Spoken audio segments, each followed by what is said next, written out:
Bom dia, querida Igreja de Cristo, a graça e a paz do nosso Senhor Jesus Cristo possa estar movendo os nossos corações nesta manhã, neste dia. Estamos aqui porque o Senhor nos concede, como sempre nós falamos, a rica oportunidade de cultuar ao nosso Deus. Você conosco, através desse momento, através desse canal, que Deus abençoe a sua vida, o seu lar, a sua família. Estamos aí nos aproximando do Natal, do fim do ano, praticamente aí o ano 2020 já foi.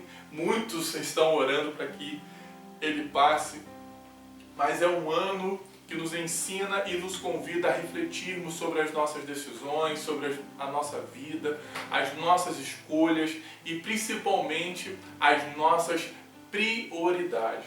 E hoje é um dia que o Senhor nos convida a refletir sobre tudo isso, sobre aquilo que Ele tem colocado diante de nós, o que nós estamos fazendo para Deus, diante de tudo aquilo que Ele está fazendo, que Ele tem realizado, que Ele tem feito em nossas vidas.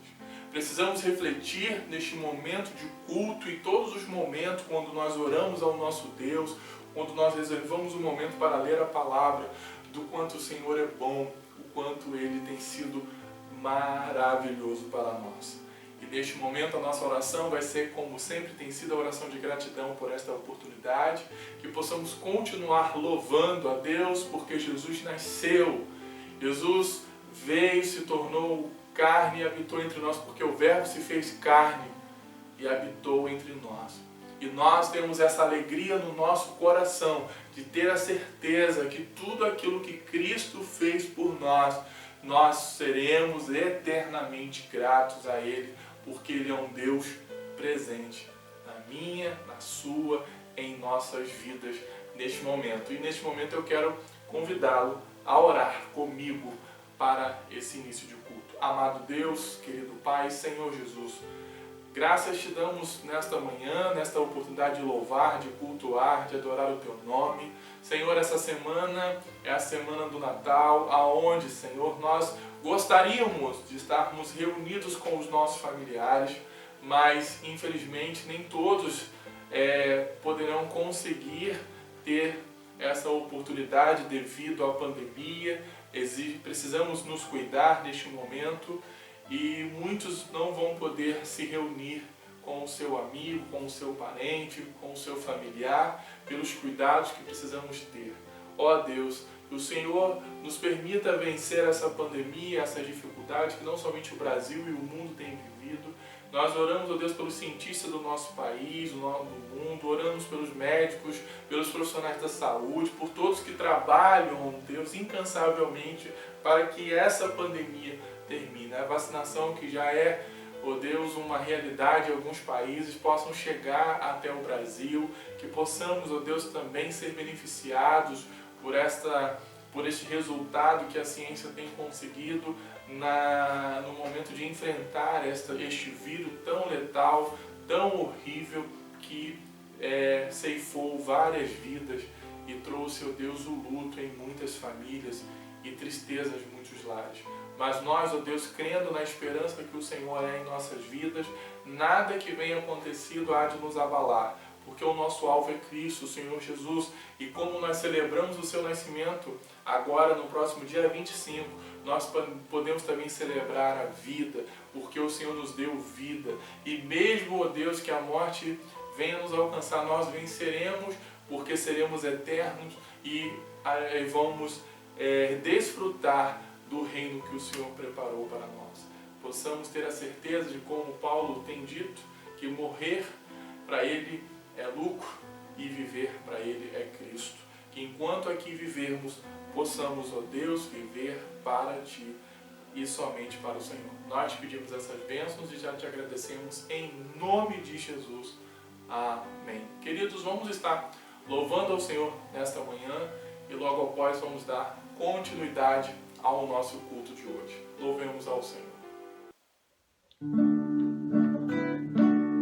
Se não for para te adorar, para que nasci? Se não for para te servir, por que estou aqui? Se eu quero te adorar,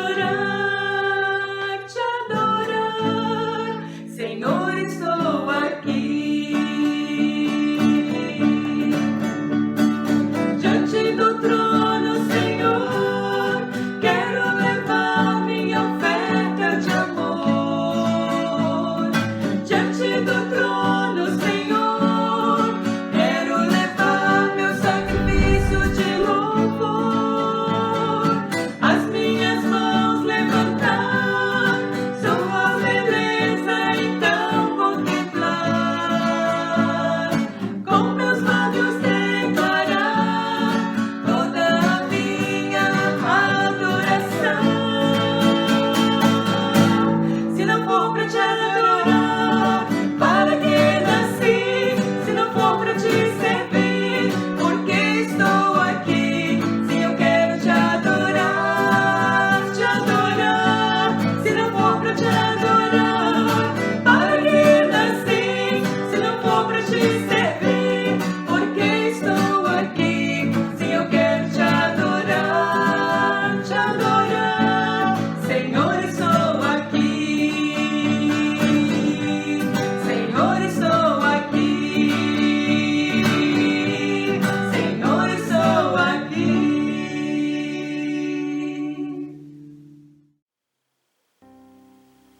Queridos irmãos, agora neste momento estaremos lendo a palavra de Deus. Quero convidá-lo a abrir a sua Bíblia na carta do apóstolo Paulo aos Romanos. Nós vamos ler o capítulo 12, apenas 2 versículos dessa carta que Paulo vai falar aos nossos corações como nós somos importantes quando falamos do contexto da igreja. A igreja de Cristo, ela é constituída por homens e mulheres redimidas por Cristo. Então, na verdade, a igreja não era somente o templo. O templo é o local onde essa igreja se reúne. Mas a igreja de Cristo somos nós, porque nós somos templo do Espírito Santo de Deus. E quando o pastor fala, não somente eu, mas vários pastores pregam nessa linha, não somente para defendê-la, porque é o que a palavra de Deus vai dizer. Paulo vai falar isso agora nessa carta, vai falar em 1 Coríntios, vai falar em outros momentos.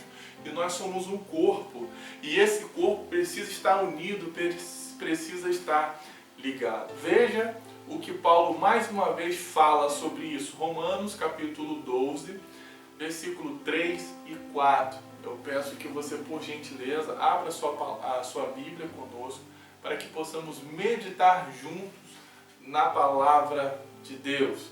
E ela vai dizer assim para nós, Romanos 12, 4 e 5. Porque assim como em um só corpo temos muitas partes, e todas elas têm funções diferentes, assim também nós estamos unidos com Cristo, e todos estamos unidos uns com os outros com partes diferentes de um só corpo. Como eu preguei para os irmãos na quarta-feira sobre a questão de estar unidos com Cristo, nós somos o corpo de Cristo e precisamos estar unidos. O corpo, nós sabemos que ele tem várias partes diferentes e funções diferentes, mas estamos unidos em um só corpo. Qualquer parte do seu corpo que você venha perder, o corpo vem sentir. Você arranca um dente, apenas um dente, o seu corpo sente falta daquilo. Então, eu, pastor Jovelino, na igreja, sente falta de cada um dos irmãos. E creio que essa ausência dos cultos presenciais tem mostrado, tem provado isso a cada um de nós, que devemos valorizar a igreja de Cristo, devemos valorizar o nosso irmão, devemos valorizar o nosso próximo, porque ele é importante dentro da nossa caminhada cristã. O pastor Jovelino precisa de todos os irmãos. A Igreja Batista de Amizade precisa de todos os irmãos, precisa da igreja unida para se desenvolver e para permanecer viva. Não é somente pensando no seu crescimento, mas também na sua manutenção, na sua fé diária. Cada um de nós precisamos um do outro. E isso que eu às vezes gosto de orientar e dizer para os irmãos enquanto pastor desta igreja. A Igreja Batista de Amizade precisa de você. De todos vocês, perdão. E você que é membro de uma outra igreja, a sua igreja precisa de você. Mas precisa de você no sentido de você estar atento às necessidades da sua igreja, porque também a igreja contempla a necessidade de cada um dos seus irmãos, ali o pastor, ajudando, orando por ele, compartilhando dos desafios da igreja. Esse ano de 2020 foi um desafio para todas as igrejas no mundo. Então o seu pastor precisa de você. nós precisamos de todos, um do outro, porque mesmo que tenhamos funções diferentes, dons diferentes, habilidades diferentes, nós somos um corpo em Cristo Jesus. E Ele é o cabeça da igreja. É Jesus que sustenta todas as partes do corpo. É Cristo que nos sustenta, é Cristo que sustenta o pastor, a igreja e todos que nela estão ali ligados no seu corpo, no seu rol de membros. E você que faz parte de uma igreja, ajude o seu pastor, a sua igreja orando, contribuindo com a sua vida, com aquilo que Deus tem colocado no seu coração. Amém? Para que possamos cumprir como discípulos de Cristo, levando e anunciando a missão que Ele deixou para nós, como Igreja de Cristo, cumprir aqui, enquanto a igreja existir aqui na terra. Amém? Vamos estar louvando mais uma vez ao Senhor e logo após retornaremos para o nosso momento de oração. Amém? Vamos louvar ao nosso Deus. Graça e paz, amada igreja. Nós iremos cantar um louvor agora chamado Digno de Glória. Porque o nosso Deus é o único digno de toda a honra, toda a glória, todo louvor e toda adoração.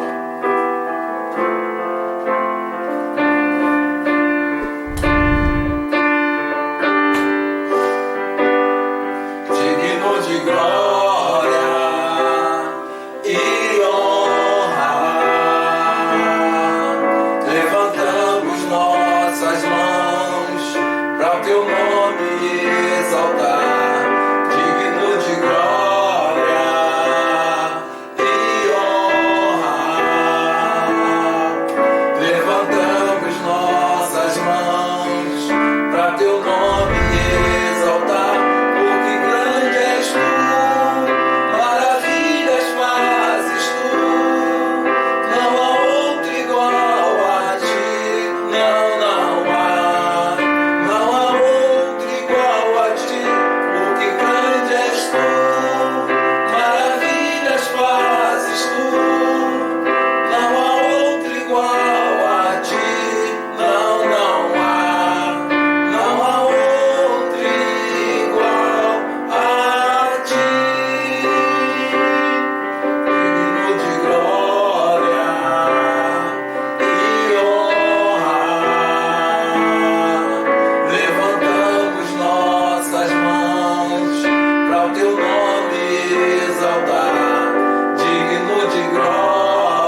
nosso Deus em oração, pedindo a Ele que nos oriente neste momento. A nossa oração tem sido para vencermos essa pandemia e graças a Deus o Senhor tem sido conosco, tem nos permitido vencer.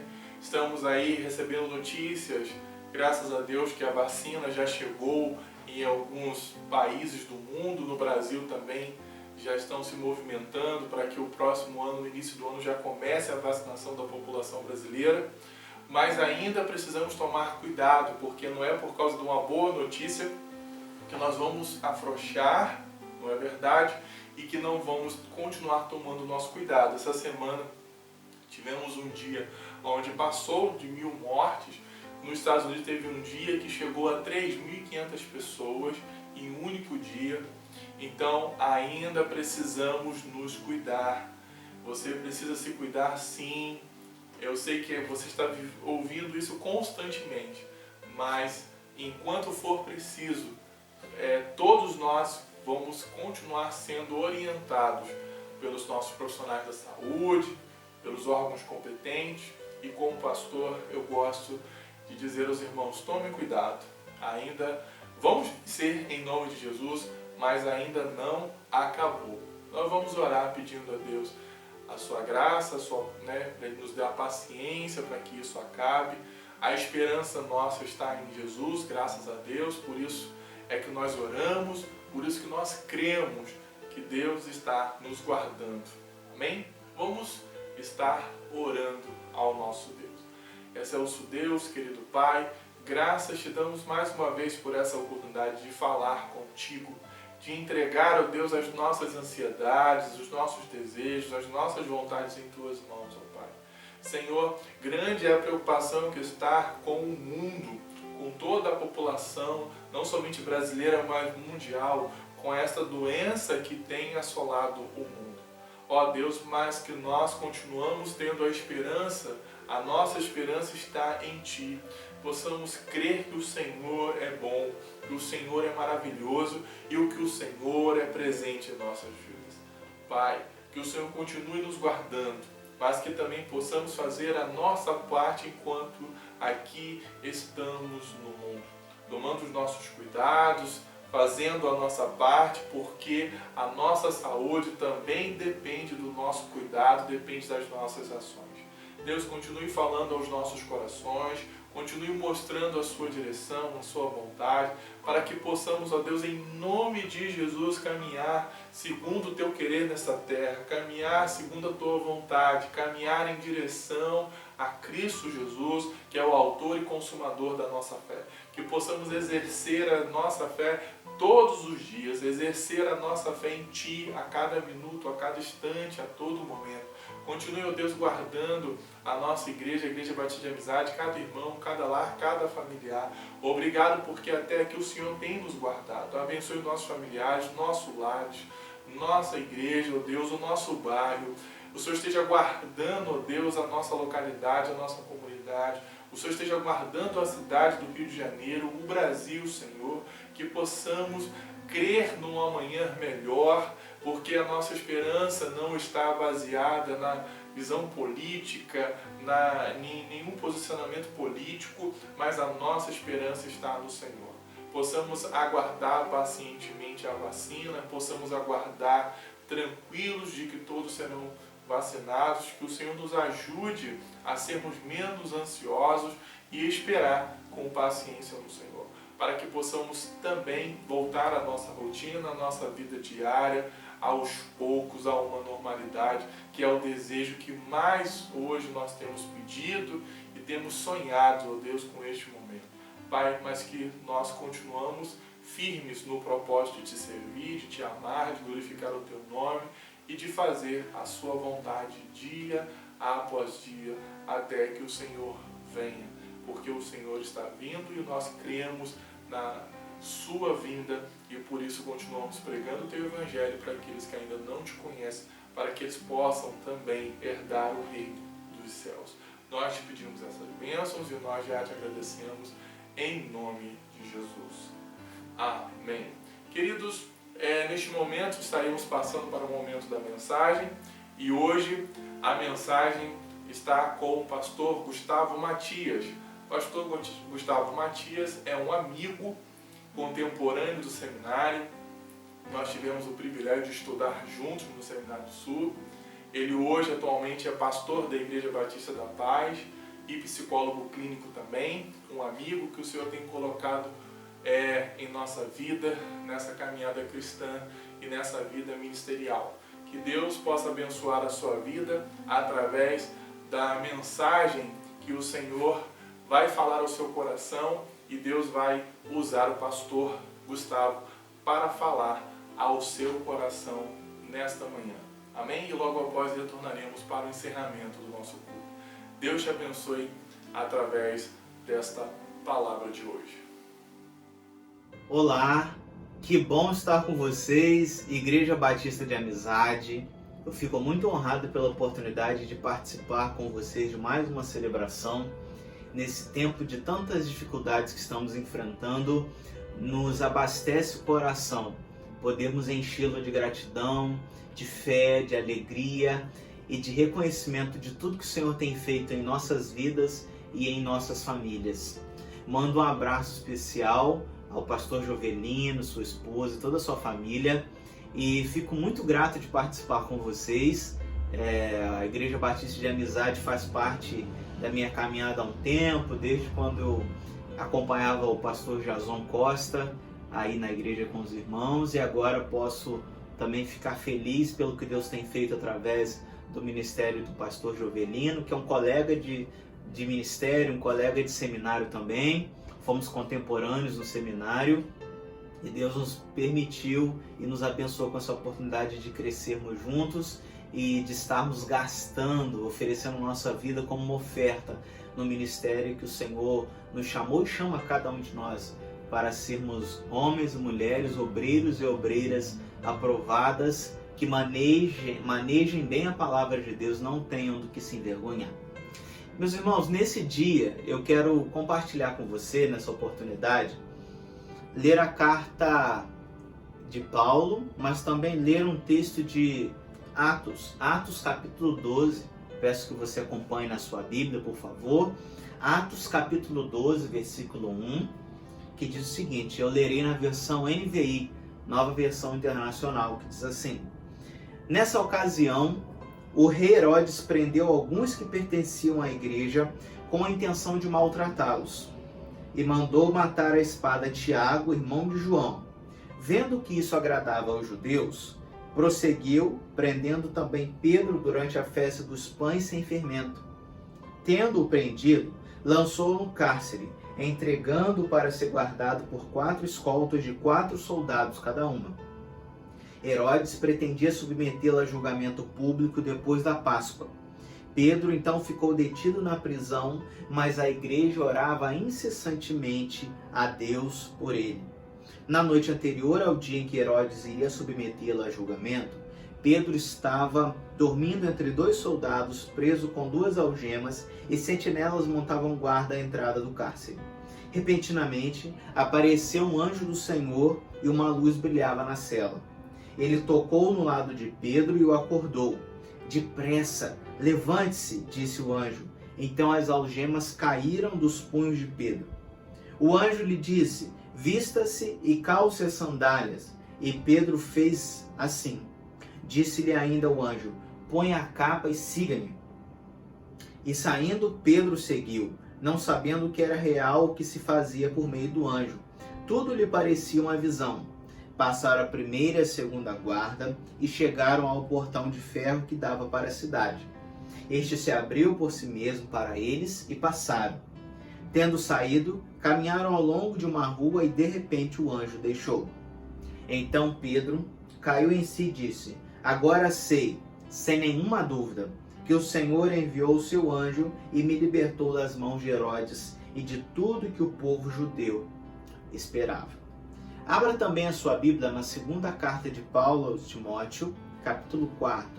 Segunda carta de Paulo a Timóteo, capítulo 4, versículo 6, que diz assim, 2 Timóteo 4, 6. Eu já estou sendo derramado como uma oferta de beber. está próximo o tempo da minha partida. Combati o bom combate, terminei a corrida, guardei a fé.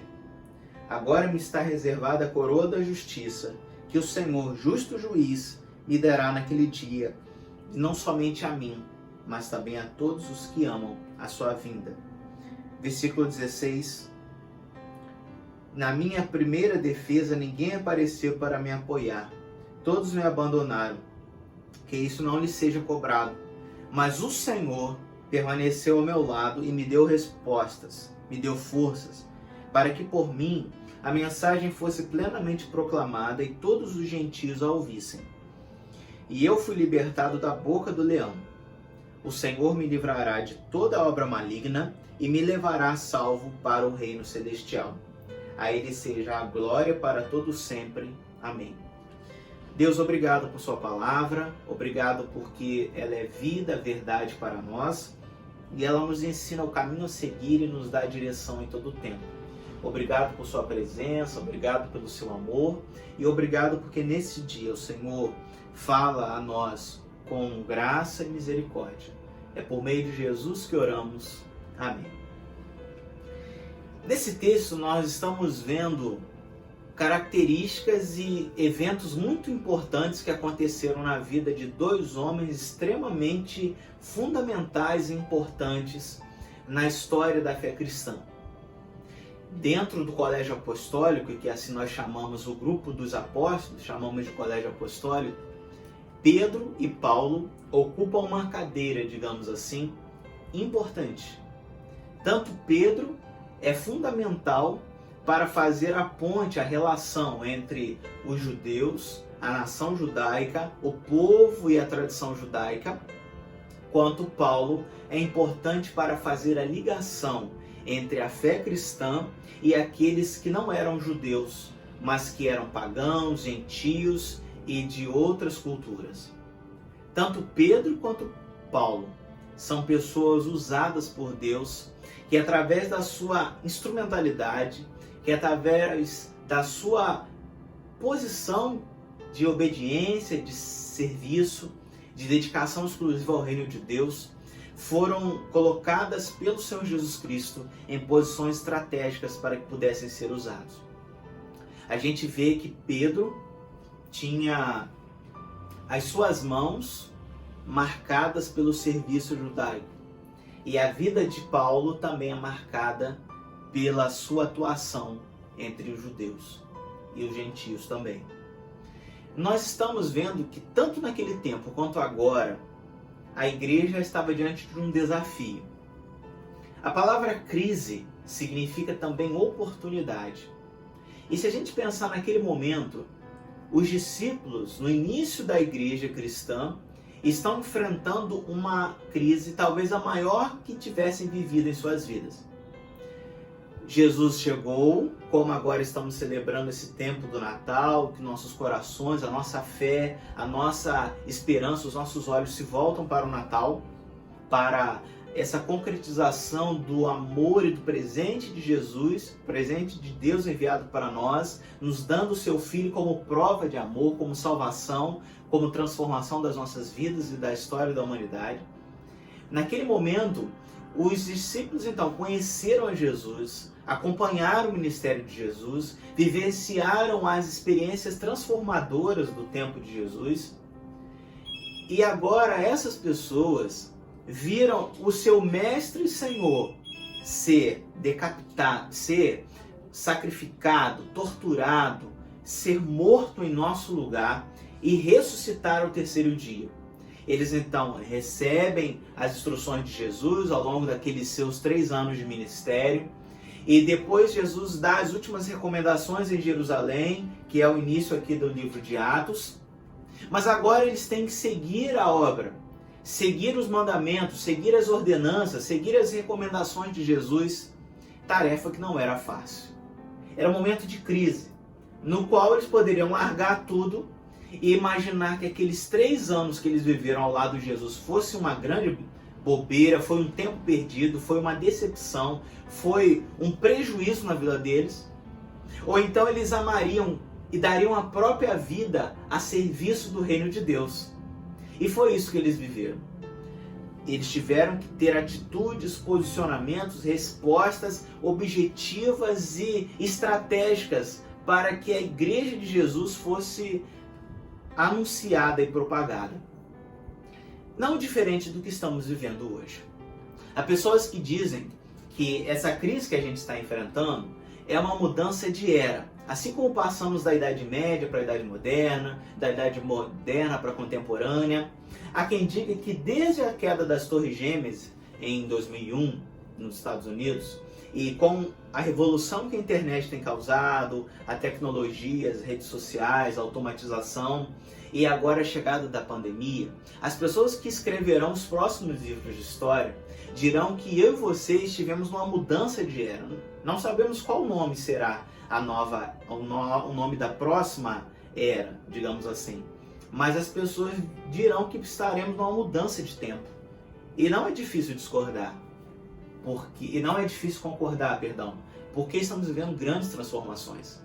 E aí eu pergunto para a Igreja Batista de Amizade, o que a Igreja Batista de Amizade tem feito?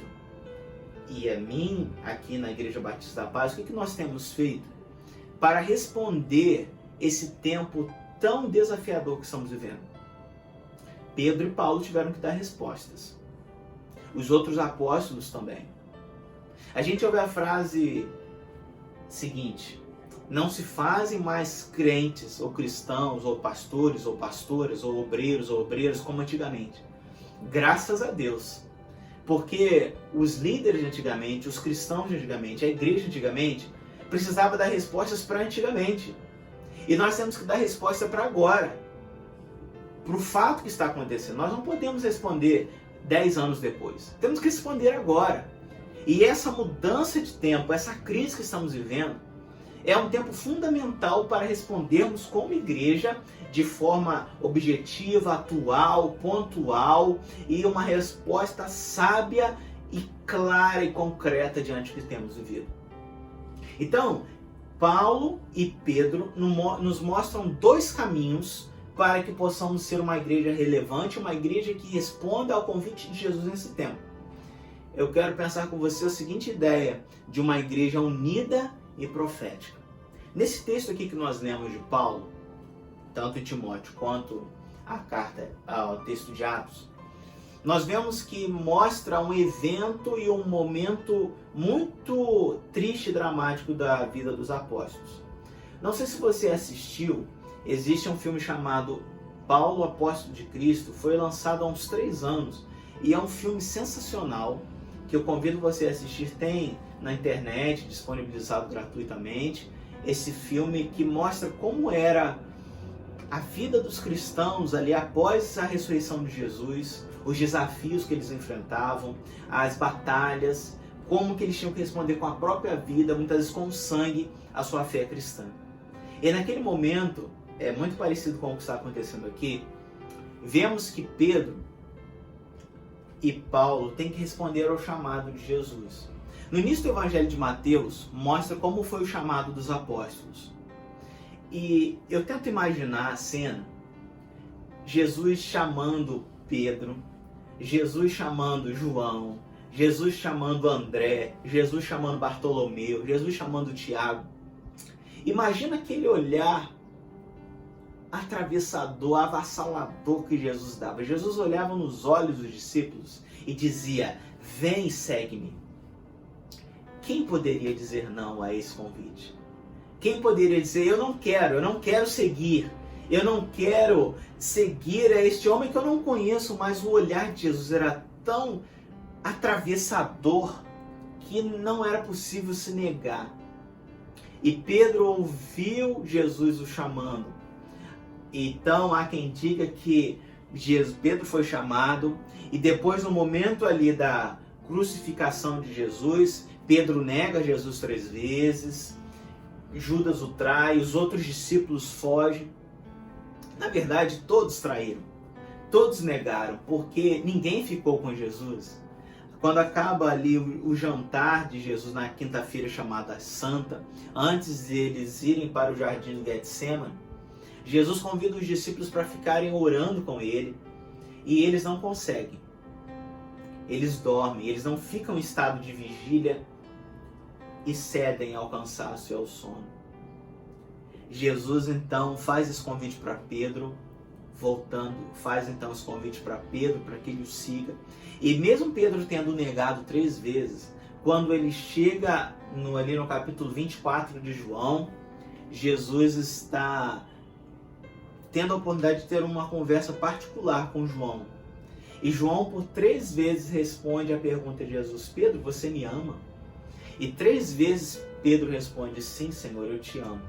Há quem diga que foi uma experiência terapêutica, como se Jesus fosse um psicólogo e pudesse curar a lacuna do coração de Pedro, que havia negado a Jesus 3 vezes. Agora ele pode responder, confessar 3 vezes que ama a Jesus. Então esse Pedro, que tem as mãos calejadas pelos remos, pelas redes, pelas cordas e os anzóis, pelas escamas dos peixes, é o Pedro que faz essa unidade entre os judeus, que prega o evangelho para os judeus, para a cultura judaica.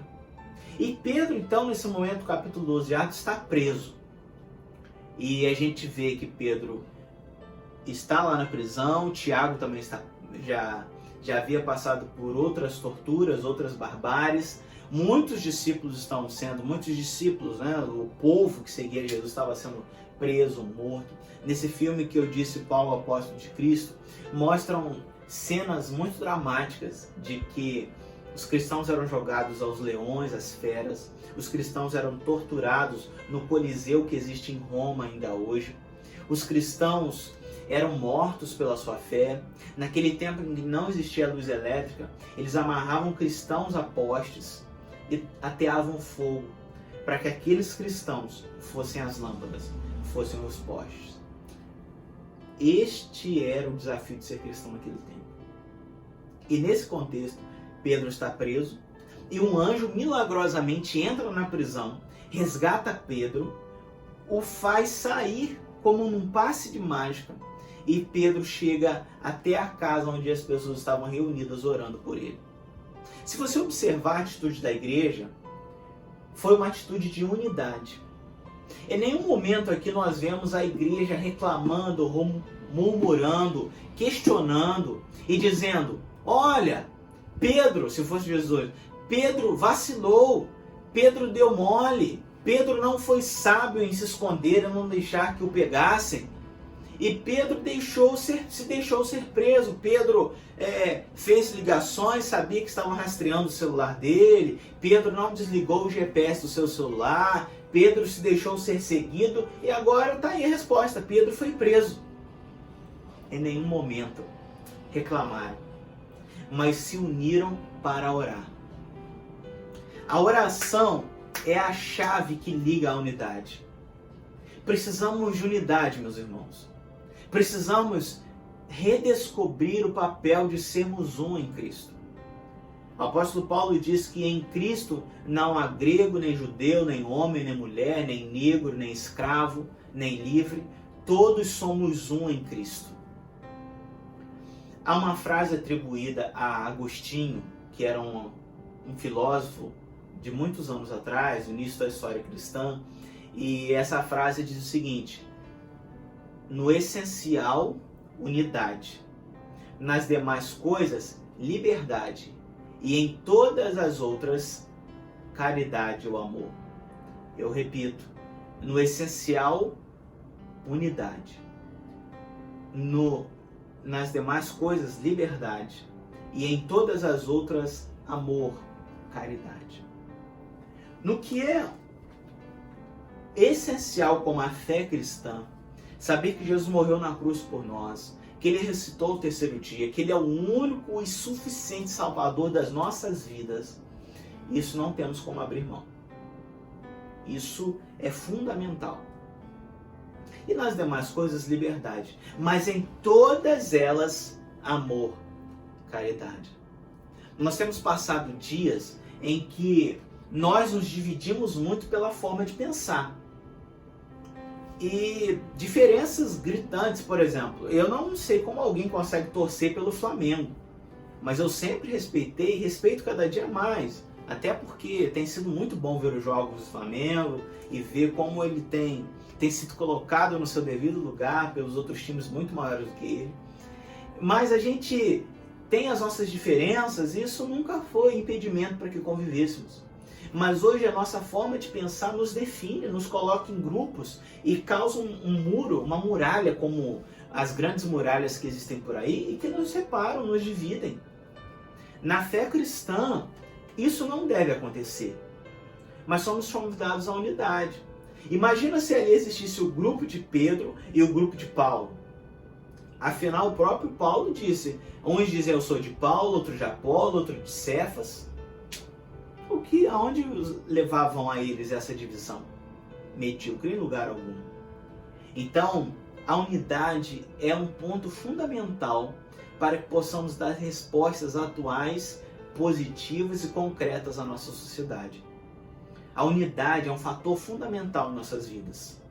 Sejamos unos, sejamos pessoas comprometidas em sermos um só, em superarmos as diferenças. Porque quando nos voltamos para orar, as outras coisas se tornam secundárias. Percebam quanta energia, quanto tempo a gente gasta em reclamar, em difamar, em blasfemar, em ficarmos num espírito crítico sem necessidade, quando que a oração nos une, nos torna um só. Então, a unidade foi fundamental naquele momento. A igreja se uniu para orar. Mas a igreja que se une para orar precisa crer também. No final, no decorrer aqui do capítulo 12 de Atos, a gente percebe que Paulo passou pela guarda, pela escolta, pelas pesadas portas e chegou à casa onde eles estavam reunidos para orar. E quando Paulo bate a porta, a menina, a jovem que atende aquela porta, fica assustada quando vê Pedro, volta para casa, para dentro onde eles estavam, e quando fala que Pedro chegou, eles acham que aquela menina está tendo uma visão. Como que Pedro voltou se ele estava preso? Ora, eles não estavam orando por isso? Não estavam orando pela libertação de Pedro? Como é que não acreditaram na libertação de Pedro? Então, a unidade nos chama a orar e crer no que estamos orando. A carta aos Hebreus diz, sem fé é impossível agradar a Deus. E uma segunda coisa que nós olhamos aqui na segunda carta de Paulo a Timóteo, capítulo 4, e os versículos que lemos, é que uma igreja desse tempo é uma igreja profética. Paulo não tinha as mãos marcadas pelos remos e as redes, mas Paulo tinha as mãos marcadas de sangue. Paulo pesava sobre ele acusações de ter então arrastado cristãos à morte, porque Paulo era judeu e participava ali das condenações de muitos cristãos. E interessante a gente observar a vida de Paulo, é que o nome verdadeiro de Paulo era Saulo, e Saulo vinha de uma linhagem altamente qualificada de judeus, ele vinha de uma geração puro sangue de judeus, de fariseus, e Paulo representava um homem que entendia tudo sobre o judaísmo. Talvez Saulo era citado como um teórico, um grande fariseu que entendia muito da interpretação da lei, dos profetas, do conhecimento bíblico, se a gente pode dizer assim. E Paulo então era outro patamar. E nesse momento, Paulo, que era cheio de si, cheio da sua sabedoria, cheio dos seus entendimentos, cheio das suas filosofias, um dia indo a caminho de Damasco, ele cai do cavalo, literalmente e espiritualmente. Ele cai do cavalo, perde a sua visão, os seus olhos ficam como que cheios de escamas, e ele ouve uma voz do próprio Jesus dizendo, Saulo, Saulo, por que me persegues? E o nome de Paulo agora não foi mais Saulo, foi Paulo. E curioso que Paulo significa pequeno. Guarde isso. O Saulo, o grande Saulo, o poderoso Saulo, agora é um pequeno Paulo. Pequeno para que se tornasse um instrumento nas mãos de Deus. Pequeno para que se tornasse um elemento frágil e totalmente dependente de Deus. E agora Paulo, sabendo que ele é pequeno, que ele é um mero instrumento, Paulo é usado como um profeta. O profeta é usado por Deus. E só nos tornamos profetas quando estamos com nossos olhos abertos. A gente tem uma ideia que profeta são aqueles homens do passado, que ficavam no deserto gritando, como o próprio João Batista, que tinham o seu estilo próprio. Afinal de contas, no capítulo 1 de João, fala que João Batista era um homem, era como se fosse um profeta, e que usava roupa de camelo, comia mel silvestre, talvez tivesse um cabelo todo esgrunhado, todo bagunçado, e não tinha apego algum às coisas, mas vivia no deserto. A gente imagina que essa é uma figura clássica de profeta. Mas profeta somos eu e você quando estamos abertos a Deus. Paulo ficou 14 anos se preparando para pregar o Evangelho, para anunciar, aprendendo ali aos pés de homens mais sábios do que ele, homens que também tiveram experiências com Jesus Cristo.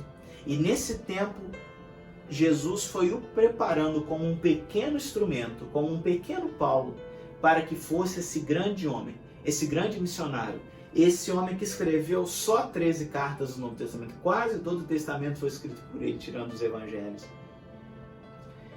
E esse Paulo profetizava com os olhos abertos. O pastor Jovelino já deve ter citado alguma vez uma frase de um teólogo que diz que o cristão deve ter a Bíblia em uma mão e o jornal em outra. Porque nós lemos o que acontece à luz da Bíblia e não lemos a Bíblia à luz do que acontece. Nós, ao compreendermos a Bíblia, nós lemos com maior clareza o que está acontecendo.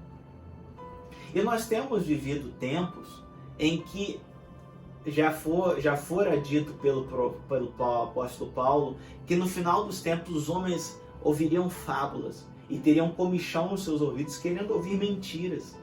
E temos vivido um tempo de, desculpa a expressão, de muito emburrecimento em nossa igreja brasileira, na qual os cristãos não estão lendo o tempo de acordo com a Bíblia.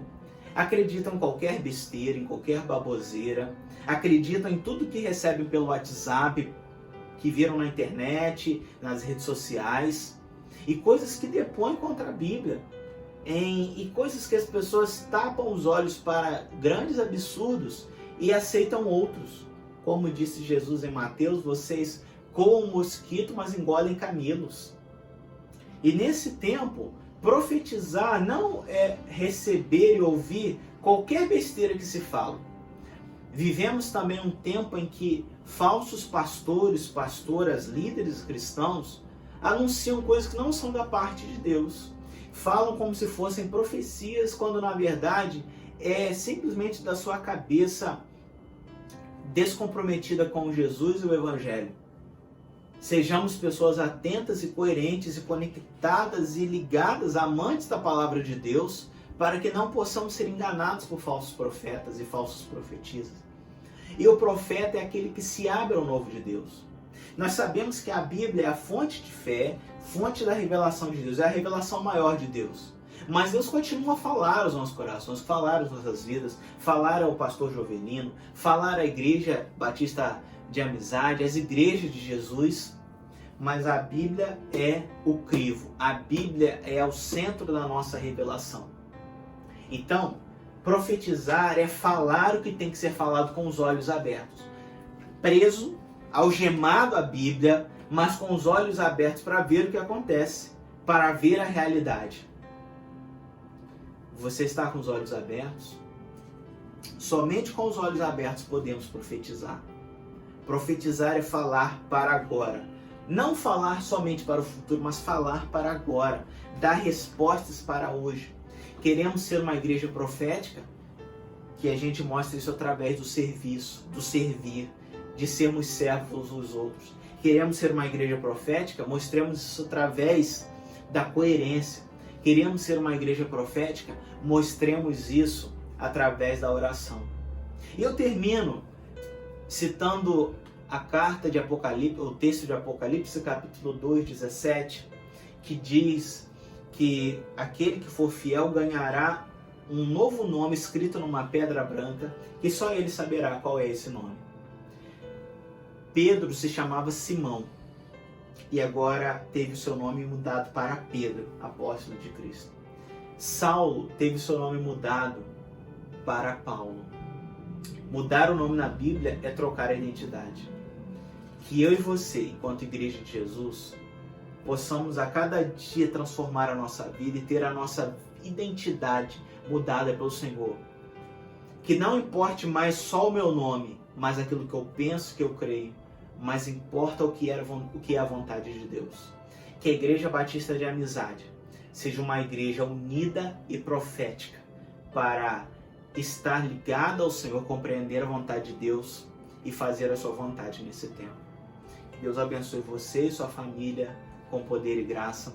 Muito obrigado, pastor Jovelino, a sua esposa, a Igreja Batista de Amizade, pelo carinho do convite e pela paciência em me ouvir. Deixo também um abraço da Igreja Batista da Paz para vocês.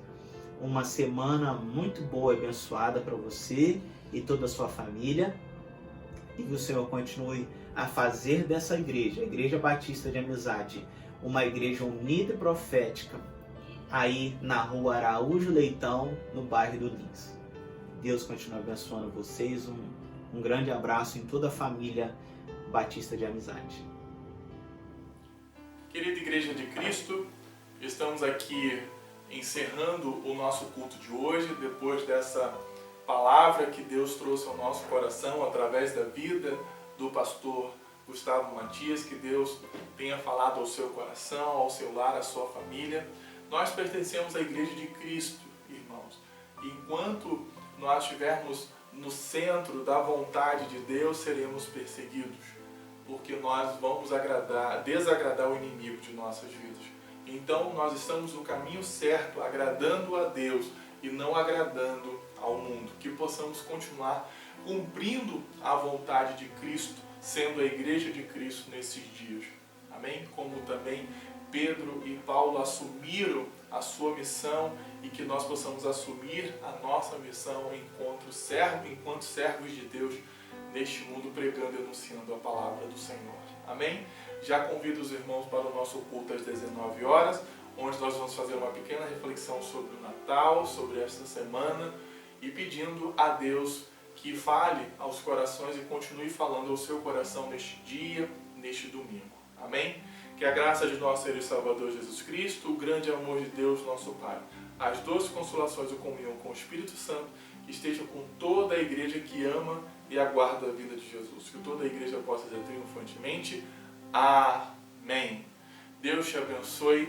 Tenha um domingo abençoado por Cristo. Fiquem com Deus.